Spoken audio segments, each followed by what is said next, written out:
and ever and ever. And Sam, do you want to take a second there? Did you want to share this out to your? Yeah, let me load your page up real quick. I'm just refreshing it right now. So while Sam does that, if anybody's joining us, probably saw it just now in the description, this is going to be one of the most important sessions that you pay attention to all of 2020. Sam's joining us from an undisclosed location right now, and I'm just kidding. He made a special time for us to be able to have this conversation. So whether you're seeing this on YouTube for the first time, listen to it on the podcast version, you're going to want to pay attention. We're going to talk about a lot of really important stuff. If you're spending any money on advertising whatsoever, making sure that you have the fundamentals in place that Sam's going to talk about today could be the key to unlocking your biggest year ever. So I'm going to check in with Sam. Hey guys. So today, are you ready? Oh, yeah. Oh, cool. All right. Well, hey, here it is. So check it out. Ladies and gentlemen, if you're here, it's because you want to get better. The Out of Home Insider Show, where we bring you tips, tricks, and insider insights. And today we're talking all about SEO. What happened to me, and I shared this story with Sam, and when we started talking about it, we said, there's just a ton of, there's a conversation that needs to happen here. I saw a billboard, great billboard, got my attention, right? That's what it's supposed to do. It got my attention, and it got me to Google the thing that was on the billboard. Unfortunately, what happened was that the only thing I could remember from the billboard was the tagline. And when I Googled the tagline, I couldn't find the restaurant. I was so frustrated. And it probably took me, truthfully, an extra 15, 20 minutes to find it because I needed to go find a picture of the billboard. It was a total pain in the butt. Ended up eating there. Food was great. Service was great. But there was a huge disconnect from the advertising to the actual online experience. And Sam, right before we kicked off the show, you had said something to me that I was like, what the hell does that mean? Sam told me that the Out of Home Insider ranks. And I was like, that sounds good. Sam, what's it mean to rank for something when people type it into Google? So that simply means that when a keyword, term, business name, maybe even your business slogan is entered into Google or another search engine, that you appear on the first page. Ideally, you want to appear first, but if you're second or third, it's not the end of the world. And today we're talking about SEO, which is how we rank higher. So for anybody that is watching this live or on YouTube, I want you guys to let us know what SEO stands for below, but we're going to do this with a twist. I only want wrong answers for this acronym. Okay, guys? So if you know what SEO stands for, leave it below, but do not leave the right answer. Okay, now that we've got that out of the way, SEO is an acronym for search engine optimization. This is the practice of tailoring the information on your website to show relevant information. The easiest way to think about this is if you want a super quesadilla and you type in, I just want the most super quesadilla ever to Google, you're going to see some great quesadillas on Google Images. In fact, you might even find a restaurant named Super Quesadilla. They rank very highly for large quesadillas. So there's a lot of different ways we can kind of tackle SEO and a lot of different things that we can do that help boost our website presence. Some of these things are going to be making sure that your web pages are indexed, which that means that Google knows you exist. They know that there's content on your pages. Another thing would be real quick on the indexing part. Mm-hmm. What does that mean to index? Does it just mean to have a page built on your website? Is that something that a business owner or a marketing director needs to do? Is it something that your website company should do? What does it mean to index, and who's ultimately responsible for making sure that we're indexing for something? Well, you definitely need to have a web page to be indexed. If you don't have any content, there's nothing to share. Think of it when you look at the back of an owner's manual or a textbook, and you're looking for a specific category within that owner's manual. They've got the index there, and that tells you what type of content is within that page. And usually it's a category of some sort. So when you index to Google, this is the responsibility of the website owner or administrator. you do need administrative access to index your web page through the Google Search Console. And it pretty much says, this is what I have, this is where it is. And that allows people to kind of see little snippets of what's available when they search for a specific term. Would you say then it's before we do any sort of advertising, regardless of what type of business you're in, it sounds like it's probably pretty important to make sure that those things are happening. Is that a fair statement? Like, have that stuff in place before we run ads, billboards, online, before we do any of that stuff. Sounds like that should be step one. Fair statement? Yeah. At a basic level, yes, you do want to make sure it is done. And then as you add new content, new campaigns, new landing pages, you want to make sure those are showing up on Google as well. Chances are they'll probably just pop right up unless you get Search Console errors, and then you fix them and you go forward. So for something like that, for maybe a small business owner that they run a detail shop, let's say, and they're busy getting new customers, doing payroll, they're busy doing all these things. So they have somebody like you, a consultant or an agency that they work with. What sort of things should that business owner be asking to make sure that they're working with someone who's qualified? Now, assume that the business owner doesn't know anything other than how to get onto Google. Let's assume they know nothing about what we know. What sort of questions should they be asking? Are there red flags, things that are just not correct but get spun really frequently within the space? What do you see? What do you see that makes a good SEO partner? Okay, you definitely threw me for a loop at the end. I thought you were just going to be asking about the indexing in the Search Console. With a good SEO partner, I would say you need to definitely question their credentials and see what they've done in the past. An easy way to do this is by inspecting what you expect. So getting examples of what they've previously done, like their web page, seeing what type of data they have there, making sure that the data they have is set up correctly, and then seeing how their web pages perform, are all types of things at a very simple level that you can get from a marketer and say, okay, here's how fast you say you can make my website. Here's how many people you can show it to, how many people are actually going to click on it based on your past performance. And here's what you've done to make sure that the information that we have is relevant and concurrent. Okay, so it sounds like find somebody that has previous work, right? You don't want to be the first one that they work with. So find somebody with some previous work. Definitely make sure that it's in line with your brand, your standards. Is this going to be a good part? They might be a great person, really, really knowledgeable, but maybe they don't have the design style that fits my brand. So it sounds like finding somebody that just 101 can build a website that fits into what my company does. Yeah. Probably. Okay. And there's a lot of different people out there that can build you a website. And nobody's going to tell you that they're awful at things except for me. Listen, like I've got a client right now who spent $15,000 with a website company, and guess what they don't have? If you guessed a website, you'd be correct. $15,000 with a website company that couldn't produce it because the minute things got technical, it came out that they were actually outsourcing the build of the website.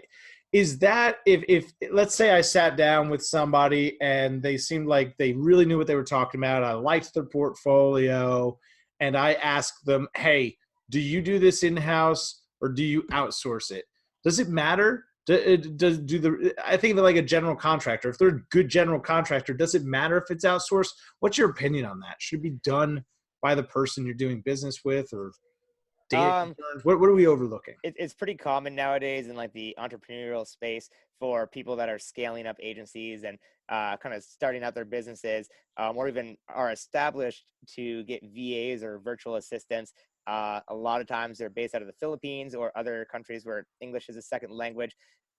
Labor is pretty cheap. We're talking just a couple bucks an hour for things that you or I would probably build 10 times for at least. Sure. So there's a lot of cost saving there. There's also a lot of very talented people out there.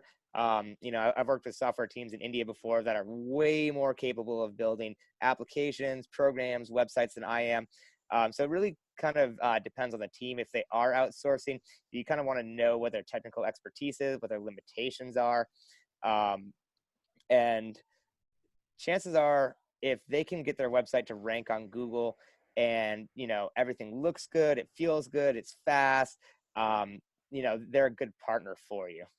That's an interesting point. So two things that you said that are really interesting. One, that it's okay to outsource if they have the capabilities that you need, if the past work reflects. So I guess the analogy of a general contractor really starts to make sense, right? If hey, I've got Sam Clark here, he's the best website general contractor that I know, right? You don't have to be the best plumber. You don't have to be the best electrician. You just need to be the best at putting the best people together to get the job done correctly and on time and on budget, right? It's kind of funny you say that, Tim, because I actually worked in project management for a software company before for quite a few years. So I was kind of the general contractor of the application specifications. And, I decided I really liked websites and the technology. And I'm not a programmer by any means. I can put together code, I can research it, I can figure out what works. But, the same reason you don't want me putting a shower head on is the same reason you don't want me writing a JavaScript. It's great because I was thinking about this on the way in this morning, knowing that we were going to have this conversation later, that it's sort of like running a relay race. I could run all four legs. That's not true. I couldn't run all four legs of the 4x100. I can't run it all. I could walk it. But someone could. They could run the whole race by themselves, but it's not a race that's designed to be run by yourself, right? I run 100 meters. I hand it off to Sam. Sam runs his 100 meters. He hands it off to the next guy. It really can be a team sport if you've got the right people in place, and vetting out that vendor for your website build, for your SEO is really, it sounds like a pretty important step to get right. Because if we can get that right, now we've got a good foundation to build up off of. So we've vetted that person out. We made sure that they're the right fit. What's this stuff cost? Like, what should SEO cost? I feel like there's 1,000 different variations. And then, you may provide a service that's 10 times the value of the next guy, but because you're twice the price, you don't even get a shot. How is price, like, how does SEO even work in terms of what I pay for? What do I get? So that's a very good question. And there's kind of two things I want to touch on there. One of them is, you said, finding people that know what they're doing. And kind of the general contractors that I've known, they have their electrician they trust with their life. He's not going to break code. They've got their plumber that they know that things aren't going to leak through the roof. They've got their guy that does siding. They've got their guy that builds door jambs or framing or whatever. And these are all people they've worked with and trust. So, like, for example, I'm not a Facebook ads guy. I can audit them. I can kind of optimize them. I can look at maybe why something's not working on there. But I'm not building Facebook ads from the ground up. It's just not something I do. Where I find someone like Nicholas Reed at 253 Media, I talk to him for a little bit. He shows me what he's doing. I'm like, dude, this is something I have not seen before. This is another level. No one in the space is doing this. Your results are phenomenal. Yeah, sure. There might be some tidying up, wire management, I would call it. Got to bust out the zip ties here and there. But, it's really good stuff. A guy 100% trust. So the next part of that, sorry, what was the second part of the question, Tim? I don't remember because we started talking about Nicholas and he's I just like Nicholas so much. I wanted to be like, that's a partner I trust. No, but I think it's important. I think it's especially important, considering, right? So how could this all work together? Oh, the cost. The cost. Thank you. That's the most important part. Everybody's sitting at home right now. Where's my money? Thank God Sam brought us back because Tim hasn't had enough coffee. Yeah. So what should it cost? Like, what do I pay for? What do I get? I've heard of pay for performance SEO. What's that mean? Again, just unpack the whole cost thing and what I should be expecting as a business owner. So this is really a sliding scale type of question because it's everybody needs something.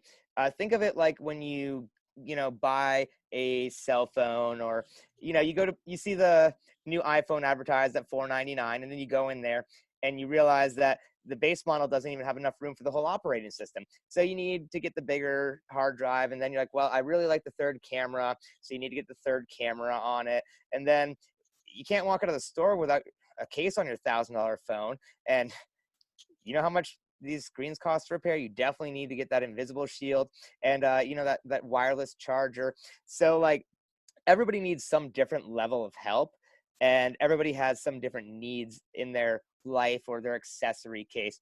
So, I mean, it could start out saying you might just need a very simple website, and you're looking like minimum probably $300 just to buy the domain name if it's cheap, and to get your hosting squared away, stuff like that.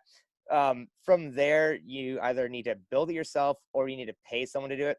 I think a pretty standard rate is probably about $250 a page for something that's not crazy advanced. If you want to start doing stuff, 250 a page, just to clarify what that means. That's to, let's say I have a website, I've got my home page, an about us page, the products I have, and a contact page. Would that be like a 4-page website? That sounds about right. Like for a restaurant, you might only need a 1-page website, for example, where you've got your daily specials, you've got your menu, you've got your location, your phone number, your hours. But then you can also break those up into individual pages. So when somebody wants to view your menu, they're actually going directly to the menu link, for example. So that'd be a separate page then at that point. And most websites, probably going to need to be at least 4 or 5 pages. So you're probably looking at least $1,000. When you get into things like products and maybe specialized integrations, that's when things can start getting a lot more expensive. For example, if we're doing product pages, I can't just put 4 products on a page. I'm going to need a landing page for each product. We're going to need a checkout page. We're going to need to process payments. So all those things can add up. In terms of like SEO optimization, that depends how big your website is too. And that depends on the type of things you're selling or the types of things you're doing. Where if you're a pest control company, you probably have a pretty simple website, unless you have like online scheduling or something. But if you're an e-commerce website, you could have hundreds of products, and there could be a lot more research to put into each product and what people are looking at. So that's a really good point. And sliding scale is the right way to describe it. And I appreciate you adding color to that. So how does a business owner protect themselves from either getting overcharged and sold too much or not getting enough? Is it checking other sites in this space? Would you say there's sort of a general rule of thumb? Every business should have at least 5 pages. They're the core 5 pages that they should have. How do you keep yourself from getting taken advantage of? I definitely don't think every business needs 5 pages, and there's a lot that need way more than 5 pages. Just like when you're shopping for a car or internet, call around, ask for reviews, knock on your neighbor's door and say, hey, how fast is your Comcast connection? Or then go to the next neighbor. Hey, how fast is your AT&T? How much does it cost? So especially like when you are working in a niche space, like even pool repair, there's a couple pool repair companies. You probably know what your buddy does. You've probably met him before, probably shake hands. You can say, hey man, listen, I'm looking for someone, or even if it's not in your same vertical, if you're a business owner, you know other business owners. They have resources. They have had somebody do it before. Business owners, if they care, say, yeah, my website looks great, or, there's something missing. It could do a little bit better. That's great. That's really helpful information. So you and I were talking a little bit before we went live here, and you had brought up a great suggestion. I'm going to tie it back to a point that you made early on about using the Google keyword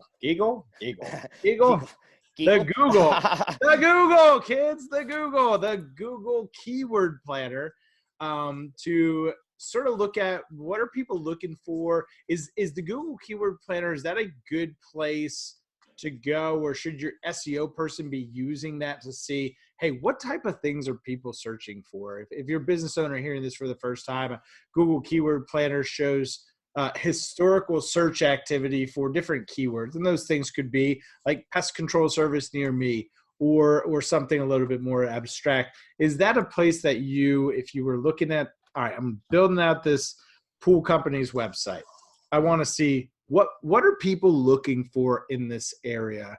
Is Google Keyword Planner the only place that you'd go to look for what people are looking for, or Are there other tools out there? And can you really tell how many people are looking for a thing in a market and you be able to connect them using SEO?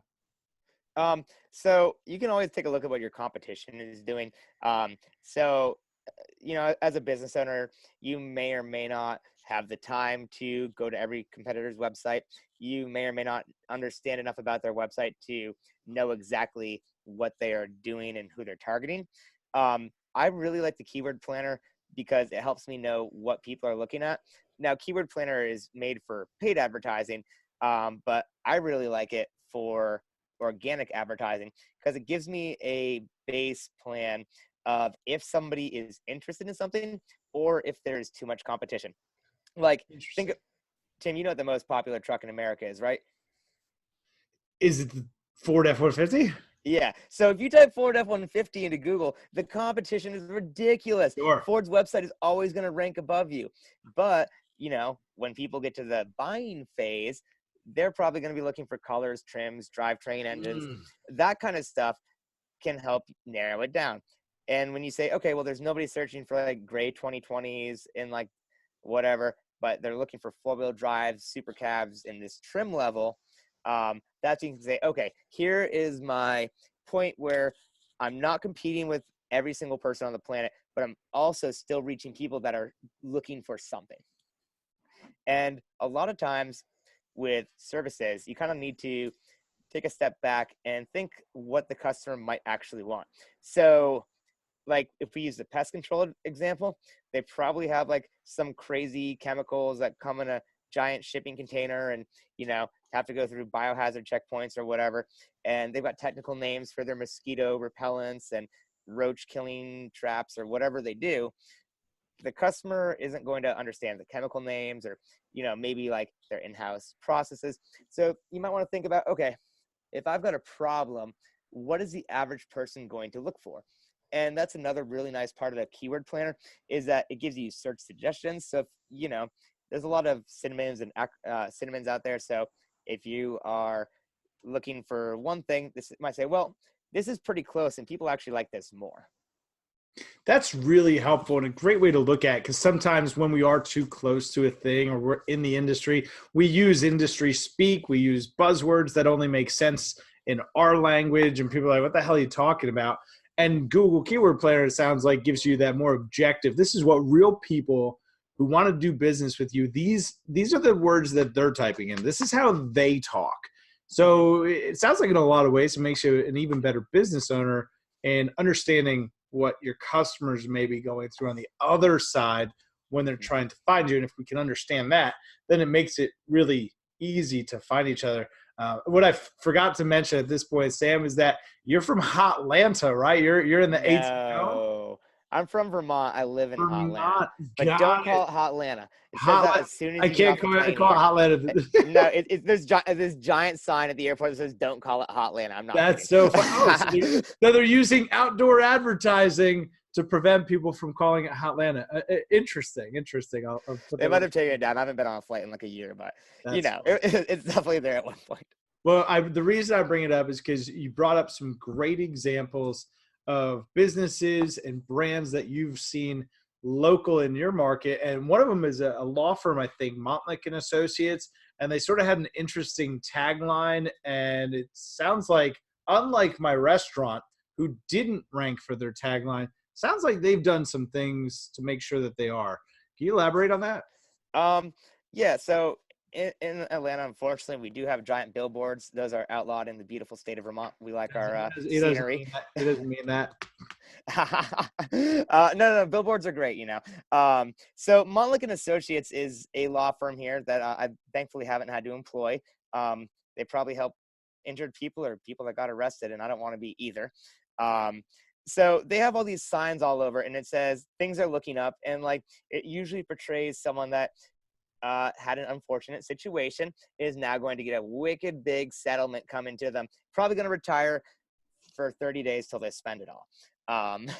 So, so I didn't remember Montlick and Associates' name. There's actually a couple different and Associates law firms here, and another one also starts with an M. And real quick, I'm sure if you're an attorney listening to this, you are probably a law firm that has an associates and partners or multiple names within the title of your firm. So it's probably even easier to be remembered for a tagline or a thing than it's going to be for your name. Mm-hmm. That So, be sort of yeah. accurate here? Yeah, especially like with how interesting spelling can be in the great state of Georgia. There's a lot of names, and when you're passing by something at 80 miles an hour, you don't catch every single letter all the time. Sure. So So you remembered the tagline, things are looking up, and you went back to Google, and what happened? well, I typed it in, and nothing about them showed up. Interesting. So their advertising was good enough that you remembered it and that you were able to talk about them. And obviously we're cheating here. We know the name of the firm because Sam took the time to find them eventually. But they spent all this money, got Sam to do the thing that they want people to do, look them up online, and they missed an opportunity. But there's an opposite approach still within the legal space. My Bald Lawyer, which I thought was pretty hysterical when you sent that to me, and I just Googled it, and sure enough, they rank. What's My Bald Lawyer doing so differently? He has something unique. So if I tell you things are looking up, Tim, there's a lot of different things that are looking up. It could be like you could get a dictionary definition, like improvements are on the horizon. Well, that sounds more complicated than things are looking up. But there's a lot of different things that will pop up with things are looking up. So My Bald Lawyer, there's only one bald lawyer out there. And maybe we just do this. Let's just do this live right Yeah. now. How about this? I'm gonna share my screen. All right. Because I thought that this was pretty cool. Sam, if you can let me know if you can see my screen, then that means everybody else can see. It says you started, but I can't see it yet. Oh wait, it would help if I opened the right screen. Hang on. How about that one? Geopath. I don't know what that is. Yeah. That's the one. That's the one. So I'm just gonna type in My Bald Lawyer. Now I did do this on my phone the other day, and I am logged into Before you do this, Tim. Yep. You know what the incognito tabs are? Yes, I do. Okay. Well, My Bald Lawyer is going to show up on top anyways. But for businesses that are evaluating their own performance, you don't want to use your signed in Google account for your search. And the reason why is because you've probably typed in your business name before. There's a lot of cookies and other information, your search history, all that kind of stuff that's going to influence your searches in your regular web browser. So the incognito windows kind of give you a fresh, open, nothing saved start where you can see, okay, this is how somebody else will see it. Got it. So I just typed in My Bald Lawyer into an incognito window.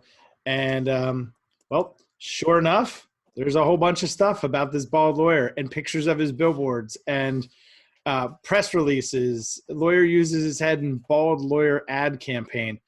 I mean, look at this. Look at all this. This is crazy. Oh yeah, he's got YouTube videos showing up on the first page. There's multiple people talking about him, linking out to his website. He, like you said, billboards showing up all over the place. It turns out this guy actually has a name too. It's on his website. I'm sure he does, and I'm sure he doesn't care if you know it or not because he doesn't put it on any billboard. Why would you, right? He's got the Mr. Clean looking thing with the suit.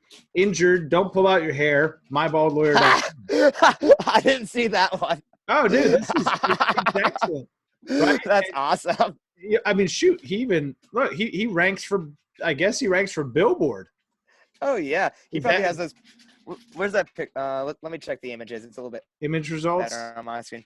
Yeah. Oh, yeah. Injury lawyer win. Oh, look at this. Inbound marketing. Yeah, these are the people that are talking about his billboards. And they're probably using really good metadata or tags so that people know what this image is. Because otherwise, it's just a picture of a bald guy. Nobody knows it's his law firm.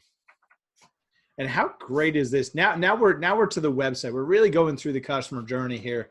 We saw this billboard. It's memorable. It's easy to remember. The website, the URL is what's on the billboard, and it's a bald lawyer. Like, it's pretty easy to figure out. Mm-hmm. Google, they've done everything right to make sure it all connects. And look at this, scrolling across the screen, all the huge settlements that they've gotten, all the different types of cases that they work with. I'd say it's pretty buttoned up. top to finish, or top to bottom, if you will. But so this is an example of an attorney really doing a good job. Sam, I got a game for us. I thought that would be a little bit of fun to play. It's a 2-part game. So let me give you a this is a surprise. here. Yeah, so I'm going to go back to that Geopath screen because I want to show off just how cool outdoor advertising is. And we've talked about SEO. We've talked about the importance of your website, ranking for the words that are in your advertising, making sure that it's cohesive, making sure you're working with a qualified marketing general contractor, if you will, to put all of these things together. Because if you're spending any money on advertising whatsoever, it's got to be cohesive. And even if you're not spending money on advertising, if you're in business in 2020, your website's got to be tight. Your search engine optimization, that's going to help you peel off a portion of the people that are looking for either your brand, the products and services that you offer. It's going to get you some free opportunities just for being in business, just for having a good website. So if we wanted to get even bigger, and Sam, this is where we'll play our little game here. I'm going to start by picking Atlanta, and then I'm going to let you pick the rest of this stuff along the way. Ooh. So this is a tool called Geopath. This is a tool for outdoor advertising operators, billboard companies. It could be for buses. It could be for transit, bus shelters. It could be for digital screens that you see at the mall. This is a tool used by the out-of-home industry that combines 6 different data sources and mobile device ID data. And what it does is it allows us to understand behaviors in the real world, translate them to billboards, and help advertisers to make really good, efficient marketing decisions. So let's say I'm a business in Atlanta proper. I'm going to click apply there. That's going to change that. And Sam, up to you. Pick a business type, sir. Is this so? I see a lot of domestic light beer in front of us, Tim. Yeah. So should I only be picking a beer business type, or no? That's just the order that it starts in. You can pick anything. Pretend I've got nothing on the screen right now. It could be. I usually like to start with domestic light beer too. So a business type. Let's pick Mexican restaurants or tacos. That's one of my favorite things. Okay, is this a dine-in? Is this a takeout type place? Sit down? What's the vibe? I'm eating my tacos hot, man. I'm not taking anything to go. Tacos hot. So we're going out, date nights, Taco Tuesday. I'm trying to go someplace where I can get a fresh taco, maybe a tequila flight, someplace I can sit down, have a nice dinner, but not spend an arm and a leg. Sound like a place you want to go? Oh, yeah, definitely. All right, cool. So what I can do here is I can start typing in something like dining. Well, it looks like quick service restaurant. As you can see, most of the quick service restaurants that we all know and love. Mm-hmm. But let's say, all right, we're looking for a sit-down style restaurant, any sit-down. Can you find like a specific business in this? Maybe Chili's. Like it probably doesn't find like mom and pa's, like little taco stand down the street. So I'll show you how we can do that. So let's say you're a great family-owned Mexican restaurant, and you know of a company. Any Mexican. Okay. Any Mexican. So this is any Mexican restaurant that someone's dined at in the last 30 days. We're going to look at just the Atlanta market. Mm-hmm. We're going to click apply. It's going to run very slow because we're live here, and this is pulling from a lot of different data sets. But what we're going to start to look at here is, let's say we just wanted to do digital billboards, electronic billboards, because we want to do specials. And we don't just want to do specials. We want to do a weather-triggered creative that as soon as it gets above 85 degrees, our margarita specials go up on our digital billboard and talk about how you can get a pitcher of margaritas for $7. All right, that's something that you can do without a home, is weather-triggered creative. So now I'm just going to select the billboards that are relevant to these people here. Let me just make sure that nothing is selected here. I think that I might still have something from. Tim, while you're doing this, I really got to know what kind of tequila we're putting in these margs for a $7 pitcher, because that's going to make or break the deal for me. It's definitely something silver. We're classy here on the Out of Home Insider Show.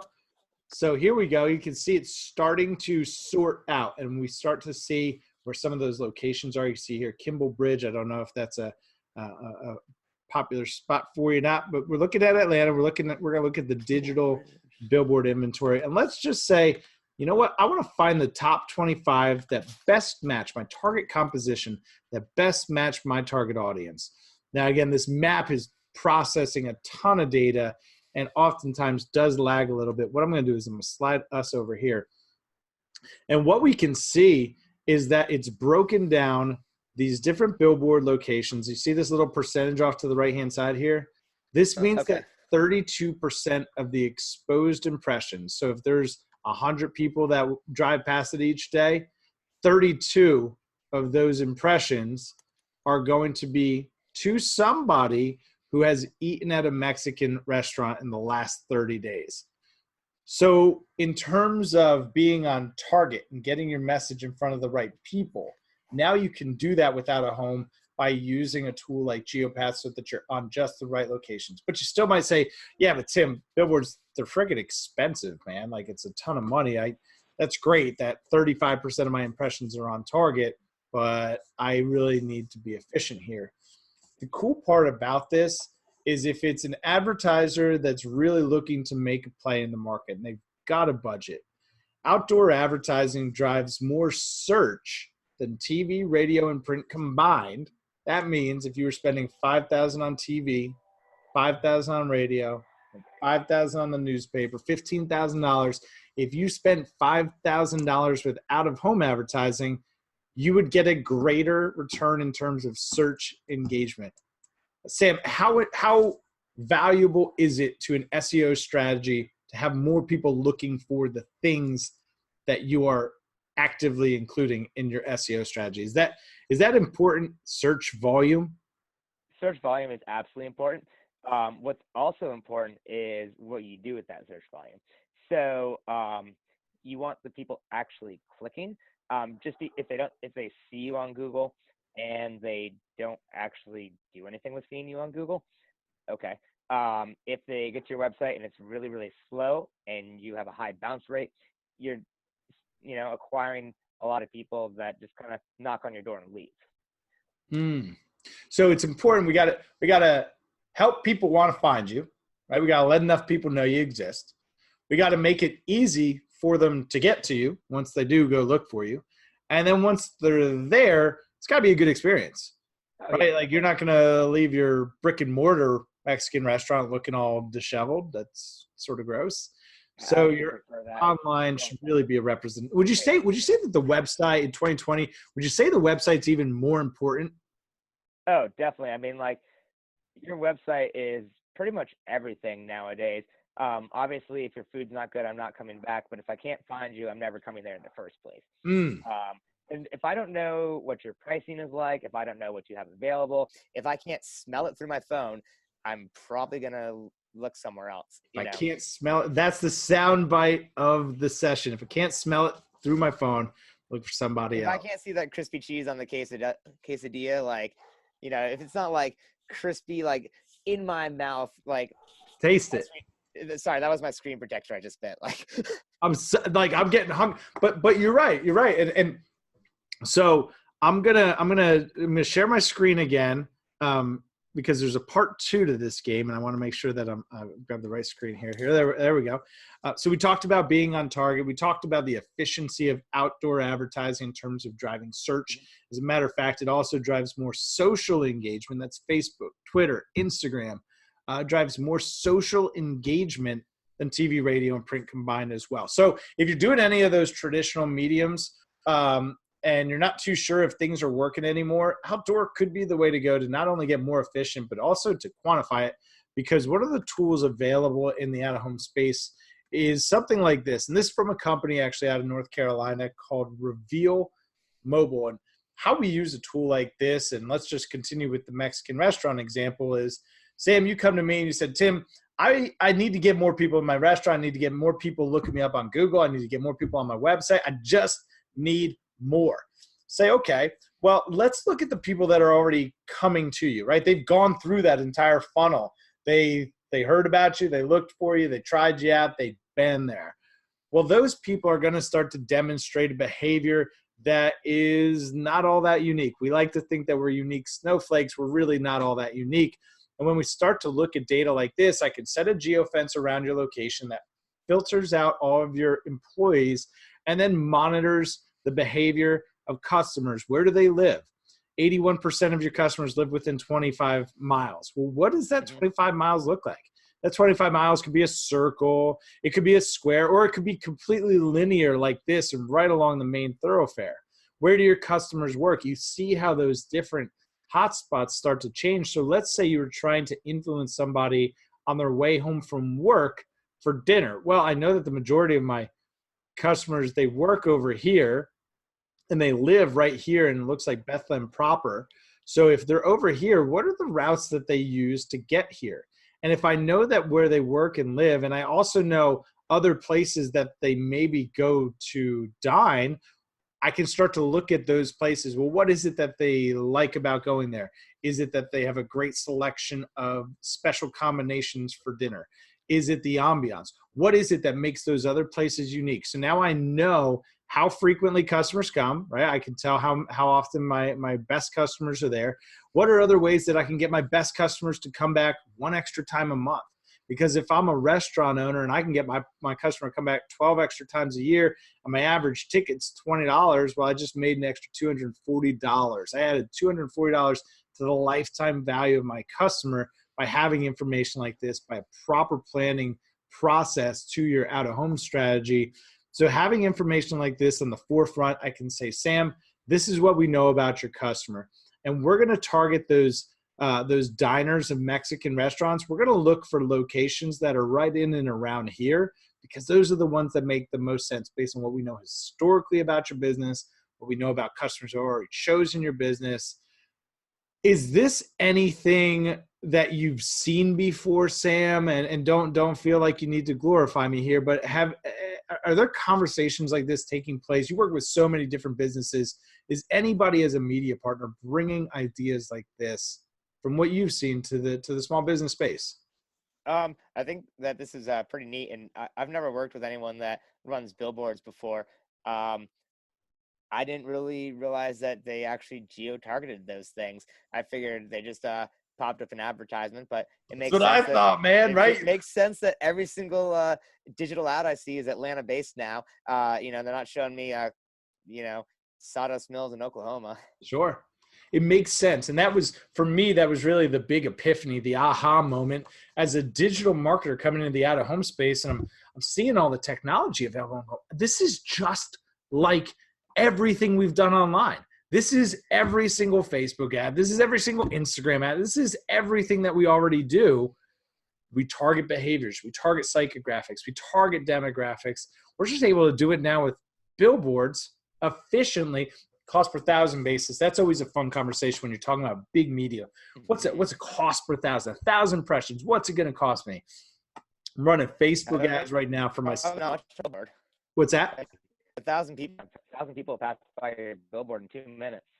So totally, it's a frequency medium, especially in the digital billboard space. Those digital billboards, and advertiser on a normal digital billboard is going to have between 900 and 1,100 what we call commercials a day.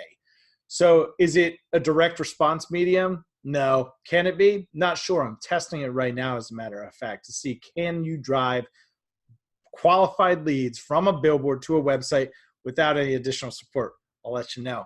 But certainly a frequency medium that, as we are more exposed to the message, and there's so many fun ways. I'm working with a presidential super PAC actually with their digital billboards, and there's dynamic things you can do with that. Let's say you were that Mexican restaurant and you wanted to do hashtag super quesadilla, right? Because you know that outdoor advertising drives more social engagement than any other traditional medium. I want to do hashtag quesadilla on 2/3 of my billboard. And then to the left of that, I want to put up pictures of my happy customers eating said super quesadilla. But I don't want to go through all that work. Billboards are dynamic. You can just drop all of that content into one place and it pulls out. So, Tim, that the super quesadilla is absolutely amazing. But they already rank on the first page of Google Images for Super Quesadilla. Awesome. So that's the best part. So quesadillas, you do not understand how big a 28-inch quesadilla is. That's a huge life-changing. idea. So Super does not do it justice. That could be a fun billboard campaign of just that, like super quesadilla, other guy's quesadilla. And just quesadilla your girl tells you not to worry about. What's that? The quesadilla your girl tells you not to worry about. Hey man, that's a great social campaign. So people going back, but you can do things like you could do. I love this one. You can do dynamic weather. You can do dynamic time. So you could turn yourself into the clock that everyone looks forward to and have it say quesadilla time. Whatever time it is, whatever the weather is, people look forward to it. It's a fun way to brand. There's a lot of stuff that you can do, and then obviously being able to track it back to foot traffic into the restaurant's a pretty valuable thing. And when you were saying like keeping the customer coming back, obviously, you know, your ad or their interest gets them there. But the best taco place that I've found in the area, I didn't go back there for almost a year because friends like, hey, there's this cute little taco place. Here's the name. You got to check it out. Let's go together. It'll be a cute date. So like we kept not going on taco dates together. And I finally said, hey, I'm going there without you. And I show up. I'm like, this is the first place I ever ate in Atlanta with somebody that like I met here. Like it was like a weird like friend of a friend of a friend, like from high school connection through Facebook. And I'm like, yeah, this place is amazing. Like, so if they could have kept me coming back, I probably would have went back every single week over that like year period. Because it was so amazing. Here's the cool thing about that tech, and you'll love this, especially as a digital guy. So let's say I did do that, right? And I geofenced your restaurant because I wanted to know who went there. Most advertisers would just sell you a geofence campaign, right? They serve ads to everybody that's gone there. And it can vary in price, but let's just say it's $10 for 1,000 impressions. With this technology, I can actually capture all the device IDs that were there and then serve some. Hey, if you want to bring the pup on screen, man, my dog has made many appearances. Hey, Gil. Gil, you want to say hi? Puppy. Hey, baby. One of the 3 dogs here. That's awesome. See, Out of Home Insider is a pet-friendly show, ladies and gentlemen. Got a blind border collie at home. So yeah, we can capture those device IDs, and then you could serve them digital ads at a cost, 1/10 of what a digital marketer might charge you to just geofence that. So many opportunities to just get more efficient. We've talked a lot about SEO and connecting the dots. If you had to look at just 10 businesses, whether they did billboards or not, out of those 10 businesses, how many do you think are missing an opportunity to just have better SEO that connects them with people already looking, whether they spent a dime on advertising or not? You looked at 10. How many are missing a real opportunity because they don't have an existing strategy? 10 out of 10 almost every time. No kidding. So if you're listening to this, folks, there's probably a good possibility that you're missing opportunities and significant opportunities that are out there for you. If this is something that's valuable, everything that you're going to need to get in touch with Sam is going to be inside of the show notes here. So do take advantage of it. Sam and I have been connected for a long time on LinkedIn. Sam, is there any place that's better to find you? Is LinkedIn the spot these days? What are you up to? Sorry. So usually people can just like call me or text me. My cell phone number. Should I say that here? Yeah, listen, anybody that's listened this long has found incredible value. I don't think it would be a bad idea. Say it twice. It's public on Facebook anyways. I've been told my profile is a security nightmare. 802-299-0937. And if you prefer like those email things, inspired by the greatest hip hop hit of the 21st century, 369 Sam Clark is fine @gmail.com. That is a strong email, my friend. You're pretty involved too, I think, in the Volkswagen Atlanta car scene. Definitely. Yeah. I definitely have driven fast and took too many chances. I run the Atlanta MK7 Club. When it first started, I actually got kicked out of another car club for Toyota owners. And I said, screw you guys, I'm getting rid of this car. I'm buying something else. I'm starting my own club. So I bought a brand new Volkswagen and set up the page on Facebook, and we just crossed 956 members today. I'd say that's great organic growth. And if you need more proof than that, then I suggest you get in touch with Sam. He's worked with countless businesses, and he's clearly demonstrated here today that he knows the inner workings of what makes a website work, what makes SEO work, and how to connect all of those dots. So again, hopefully this has been helpful for you. Sam, anything you want to plug, man? Is it you got any projects that you're working on? Give us something. Definitely. So there's a couple other things I'm working on right now. For everyone who's already made it in the world, I want to give a big shout out to my homie, Chris Goins. He is the owner, operator, and solopreneur of Teak Mafia. He custom designs high-end hardwood marine furniture. It is super, super nice. You can check his website out, Instagram, Facebook, TEAKMAFIA, Teak Mafia. I get to hang out and make some sawdust with him every now and then. It's a lot of fun. And, your boat will look a lot better without plastic on it. I promise. I take his word for it. Oh, definitely. The other thing is we're going to be starting a new website project pretty soon.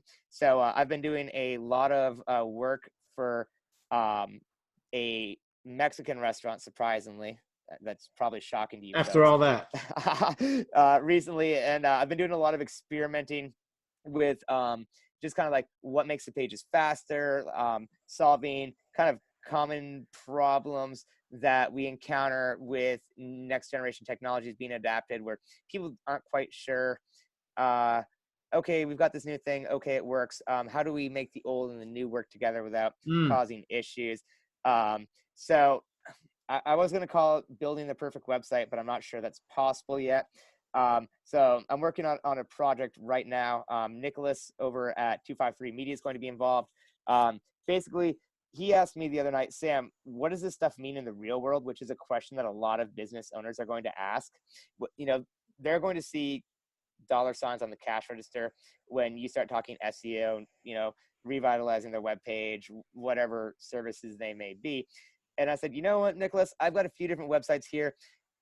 The fast ones are drastically outperforming the slow ones. And, they all have pretty good SEO, but let's see, if we have great SEO and a great website design and amazing speed, what that really means for the bottom line of the dealership, or I'm sorry, not dealership, customer. And, what we need to do to get there, what the common issues are on the website, and just like have all this documented to show people, okay, here's what this means for you. I think it's incredibly valuable. And the fact that you're always testing and trying to get better, not resting on your laurels, which sometimes can make your job a lot harder because there's so many people that get out there, they get comfortable and they do a bad job and they sort of fuck it up for everybody else who's doing a good job. So, ladies and gentlemen, if you've listened this long, you've clearly gotten value. Reach out to Sam if it's for a consultation, if it's for a full build out. I can't tell you how often folks run into the snafus that we talked about earlier today. They get on board with somebody and it just wasn't what it seemed. Sam is as advertised. He's been completely consistent the entire time I've known him. He's a man of his word. If you're looking for an improved website, if you're looking for an SEO strategy, if you're looking to tie the old and the new, if you're looking to integrate your outdoor advertising with your website, make sure everything talks together, he's the guy to talk to. So Sam, before I let you go, I'm going to have you finish the little game that I've created here. We talked about the cool tech and stuff, but what I did was I grabbed some creative here, and I just figured, you know what? Give me a 30-second SEO strategy based on the billboard that you see. I'm in the hot seat. 30 seconds. Here we go. Here's the first one. This is a fun one. This is a local restaurant. It's in Forks Township, hence the forks here. These are called extensions when you have things come up off the billboard. But this is right on Main Thoroughfare. Their tagline, dine where casual and chic epically high five, and you get the two forks high fiving and their name over here. Sam, 30 seconds. What would you do SEO wise? First thing I'd probably do is especially high five. I'm not. Epically, What's the I'm sorry. name of this Epically. place? It's called Serve. Great question. See, Is it that's the high name. five? The name of Okay. the restaurant is Serve. Right. So you got this great creative, a great tagline, but you asked the question, what's the name of the restaurant? So Yeah. let's assume that everyone passing it doesn't get the name of the restaurant. What would you do to help them find it? Well, we obviously have a slogan here, and casual and chic diner is probably something you could do. Or I don't know what high five is supposed to, especially high five. What? Oh, it's Oh, epic, epically? epically. What? It's these What two does this big, mean, Tim? it's these two Is this big your billboard? because it's epic. I'll have to get a video for you. You got to see this thing life size. It looks epic. What's an epically high five? It's this. It's two forks reaching across these two Oh, buildings. it's actually at the restaurant. Well, the restaurant is in Forks Township, so it was a total play on words. Forks Township. We got these two forks. We're doing something weird and sort of wonky. That's the idea of outdoors. It's supposed to stop you in your tracks and be thought-provoking, which is great. But when they Google you, what would you do from an SEO standpoint? Is it the tagline? Is it fork billboard? What would you do? You know, Tim, I'd probably go to Pennsylvania and learn about these big forks first, because this is news to me, man. I think that a casual and chic diner is definitely something that could be useful in your area. If it's something like, hey, it doesn't cost a lot of money, it's still hip, Cool. show up in your work clothes, whatever, take your wife out for a fancy dinner. This epically high five and two forks thing is still confusing to me, but I don't live in the area. Maybe it makes more sense. It makes so when you're driving, I'll just add the color. We'll move to the next one. When you're driving past this one, you're in Fork Township. So Okay, that makes more sense now. It's total pun, play on words. Maybe two big forks or forks. Oh, I get it now. It makes Casual sense. and chic, they high five forks. Oh, That's why you got to drive past it a few times. I think the split in the middle was making it like two different phrases to me. I take it for granted because I drive past it every day. Okay, all right. What's our next one, Tim? Next one. Oh, this is fun. It's it looks like maybe a homebrew place. This was in a different market, but this is a fun creative, right? Stop in periodically, exit here. This is what we call a directional. In the world of out of home, it's every McDonald's billboard you've ever seen. McDonald's left at the exit or whatever. Mm-hmm. So Delta Beer Lab and Tap Room, stop in periodically, exit here. What would you do with this beer brewing place and this pretty cool creative? I don't know if stopping periodically is going to be something that you're going to have a lot of competition with. I really, really like the design of this, and it's pretty clear what the business name is when I look at this. I think that's an easy enough name to probably remember. So maybe we just focus on the name, making sure that we're easy to find, good website. The website creative lines up with the billboard here. Mm-hmm. So like something like this, if they really want, I don't know if stopping periodically is like something they're trying to promote or part of their brand image. On their homepage, it says crafting change. Again, like with stuff like this, can be. You're on their tough. website right now. Yeah. I'm Googling these as soon as they pop up before you ask me about it. So crafting change is actually an exhibition art show type of thing. So something like that, probably not going to be a good tagline just because there's a lot going on with other people using that phrase. I think Delta Beer Lab, pretty easy name, good looking website. Looks like they've got some information about their on tap, the food, that kind of stuff. With this, I don't know if they are interested in coming up with a slogan that people type in and get to them. I think just Delta Beer Lab with this and it looks good. It's pretty clear there's beer there. I think the thing that I get confused of now, I'm looking at the website is, do I go here to make beer? Community destination and brewery. Beer is brought. So it is a brewery. See, I interpret it as like a homebrew place, beer lab and tap room. So I guess the idea here is that they experiment with making different beers and things like that. So it could be just that.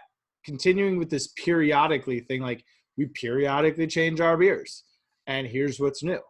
And building on that, see, here's one where the website, I've got the logo, but the creative, it doesn't so much match what I'm seeing on the billboard here. This is a little bit more fun, a little bit more scientific. Let's see what's next. Tyrol Basin, they do a lot of really cool outdoor. They've got some stuff that I guess I could say it. It's my show. I think it says Totally Bitchin'. They're playing on the TB. That's a different one. But Tyrol Basin, we see skis, we see a snow tube, and then their name. Pretty straightforward. Any recommendations here? So all they're doing here is showing their name, and it's pretty clear who they are. They're not really going for a slogan or anything like that. It's very attractive. It's clear that they do skiing and that they do snow tubing. Like you said, these adverts are going to be showing to people that are in their area, and they are in Oreb, Wisconsin, it looks like. So I think we just type that in skiing. Maybe they could add a location. Tyrol Basin ranks first for that area for skiing, so that's good. With this, they have their name up there, which is like very powerful. I assume if you're in the area, you probably know where Tyrol Basin is. This is probably more of a keep us on your mind type of ad than anything. And it sounds like they're connecting the dots on the other side. You're able to find them pretty easily. Yeah, and just go to the website, Tyrol Basin Ski and Snowboard Area in Wisconsin. It's pretty straightforward on their website what they offer. So this is one that I really love the creative, but I got to be honest, I was a little bit confused looking at it. Like, I didn't know if it was a costume store at first. Obviously, it's Lazy Boy. We're sitting here looking at it. But at 70 miles an hour, is that clear? So if you had to pull out one word, maybe it's bacula. What could you do to put an SEO strategy for behind bacula? Like, I just saw this bacula billboard. Well, bacula.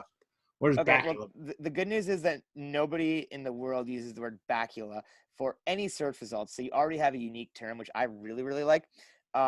I use an embarrassing childhood nickname, Samaroo, because nobody wants to be called what their parents do, unless you're doing it for marketing. So better back support, better support for my. What's that? Like, would it be something as simple as making sure that bacula is somewhere on your website? Yeah, I mean, this is a pretty. I don't want to call it attractive. That guy's pretty creepy, but eye-catching sign. For sure. So better support for my bacula.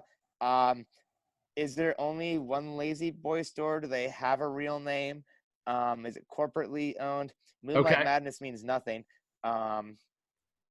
basically. Unless you so maybe this would be better served on the website. Moonlight Madness ends. So playing on this idea of the creative, but a little bit of urgency. If I got you to the website, hey, we've got a time-sensitive offer you probably want to take advantage of. And you can really kind of like distribute this throughout all channels if you want to get a little bit deeper. So yeah, you have your landing page on your website, like better support for my bacula. Moonlight Madness ends November 2nd. So that way, when people that are in the area, if they're looking for chairs or if they're looking for your tagline, they'll see a page about it. It'll be on your Facebook. There's going to be traffic that's going to be directed, all that kind of stuff where the tagline isn't anything that actually exists. Moonlight Madness is when the revolution of the moon around the earth causes the moon to appear to change shape in the sky, not a Lazy Boy sale. Not a Lazy Boy sale. So it could be something else. Maybe you create a little bit of a mystique around this Moonlight Madness idea and have some fun with the landing page. Maybe you've got someone who dresses up like Dracula and sits in a whole bunch of different chairs, and you can do fun social videos and things like that. So yeah. There's like, 2 other ways to play off of it, it sounds like, on some other platforms. I used to think it was really important to be like all serious on Facebook. And like, oh no, I can't post anything that's slightly off color because somebody might get offended. And then I realized that like Facebook's a joke, man. Like that whole place is like the worst on the planet. And you really shouldn't take yourself too seriously on there. Yeah, don't be super offensive, but get people laughing. Like maybe be a little bit controversial. Like do something that people see that they don't expect. Like Pizza Hut the other day, I think it was, or maybe it was Domino's, did free unlimited water refills coming soon. And like the That's internet funny. freaking lost it. That's funny. I like that. And like 10 years ago, you'd get fired for posting something like that. It's a great point. So really, and this is like the Wendy's clapbacks, that stuff goes viral. So strong, right? So it's doubling down on who you know your audience is. Don't try to please everyone, right? The reason that we do outdoor advertising is to create that emotional response, right? To evoke an emotion in the blink of an eye without making a sound is sort of how I've phrased it. And you can do that and connect with your core audience, and you can be funny on social media and connect with your core audience. Don't worry about the people that you're going to upset or offend, because they were never going to do business with you anyway. Oh yeah. And I kind of think of it as like zesty or muy caliente, where, you know, people might get a little bit hot and bothered by it. They'll spark some more conversation. You know, that's better for your organic reach. You know, like some of the like most ridiculous marketing plans on the planet, like that dealership that gave away free shotguns and American flags and Bibles with every truck purchase. The national coverage. National press. Like everybody talked about them, even though there's a lot of people that think guns shouldn't exist or that don't like the Bible, whatever. It's like the naysayers, the negative press is better than no press at all. And what I've realized kind of like running social groups on Facebook is that when you're a little bit kind of close to the line, is that the people you interact with are like, oh, well, he stepped a little closer, maybe I can too. And then you get more people interacting with more content, and, you know, it just blows up your growth, you know, it blows up your people talking about you. I love that. It's so relevant for any restaurant that really wants to create a unique identity, like the Super Quesadilla. You know, you said that comment. What was it? What was it? The quesadilla size that your girlfriend won't be upset about? Oh yeah, the quesadilla your girl says not to worry about or something.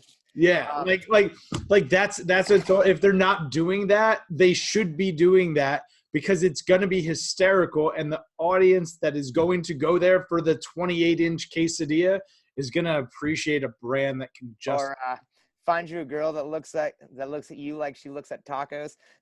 That actually happened to me. These tacos looked amazing, and she's like, I'm like, I'm jealous. I'm not that good looking. That's the next fun play. If anybody's listening to this at this point and you totally want to do this idea, give Samurai a call. I want to see a brand start putting up memes on digital building, just like that. Play off of the things that are popular in pop culture and just craft them into your brand. Like the guy who's checking out the girl and his girlfriend's looking at him all pissed off. You could do that with a taco on a billboard, 14 foot tall, 48 foot wide on the side of a highway. Instantly legitimize your brand, get a ton of people talking about you on social, and then you've got a cool personality on social. You just got to get people there. Got to get eyeballs. There's a dealership, I think it was a Ford or Toyota store down in Florida somewhere. They had a minivan for sale, and their marketing director aimed it at a mom named Karen that may or may not have been an angry customer they had. Awesome. It was like, hey, Karen, here's your minivan, blah, blah, blah. It was like going off on like how awful Karen is, like how it's going to suit her lifestyle perfectly and how she can just like ruin people's lives in it and stuff like that. And it got like 2,000 reactions. It was absolutely nuts. It's great. Everyone was like talking about the Karens of the world. Sorry if there's nice Karens out there. I haven't met you yet. It's an incredible parlay. Somebody does in the automotive space, I think better than anybody, is Brian Ortega from High Valley Toyota. He's great at keeping like super relevant things. You know, if it's Amazon delivery, does a great job. They did a pretty funny one, like the Game of Toyotas, was it? Yeah. The Game of Thrones thing. I remember it.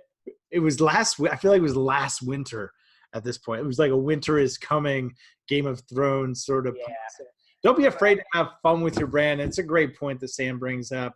Actually, speaking of fun brands, I actually asked Johnson Auto Group if they wanted to bring back the Badger, and they said no. Listen, man, then someone else should take the damn Badger. If you don't want the Badger, Johnson Automotive Group, someone else. I mean, they still own the Badger, but I was like, come on, guys, let's do something fun. Like, not at this time. I don't know. What a shame. What a shame. Well, hey, folks, again, this is Sam Clark. Sam's a great guy to know. And if you don't know him, get to know him. Find him on LinkedIn, Sam Clark on LinkedIn. You got his cell phone number earlier. Sam, give it to the folks one more time. How's the best way to get in touch with you? 802-299-0937. You can pretty much find me on any social media platform. Send the man a text. Shoot him a call. I'll put your contact information. I'll put your LinkedIn profile in the show notes here. So if anybody wants to connect with you on there, I encourage you to do so. Sam, thanks so much for all the preparation you put into today. Everybody, you should know that Sam has been one of the most prepared guests for the Out of Home Insider Show to date. Really appreciate that. I don't know if our lesson plan for today is worth sharing with people on your website or a LinkedIn post or anything. I think there's probably some good info in here. Maybe we can add that a link to that later or something. I think it's a killer. Do you have a website for yourself? Not right now. So when we get there, we'll definitely link it to that. But, you're not going to use that to find. Well, you could find me. What we'll do, I'll ask you to do this, Sam. Clean it up. Put it into a couple of bullet points, and then what we'll do is we'll share it as a Google Doc inside the show notes so everybody can just real quick grab it and see some of the key talking points. How's that sound? Sounds great. Cool. Awesome. Again, thanks everybody for tuning in. This is the Out of Home Insider Show. We're bringing you tips, tricks, insider insights. If any of this has been valuable, I encourage you to share it with someone who could benefit from the information. Like, comment, share, do all those things. We appreciate you guys, and we'll see you real soon.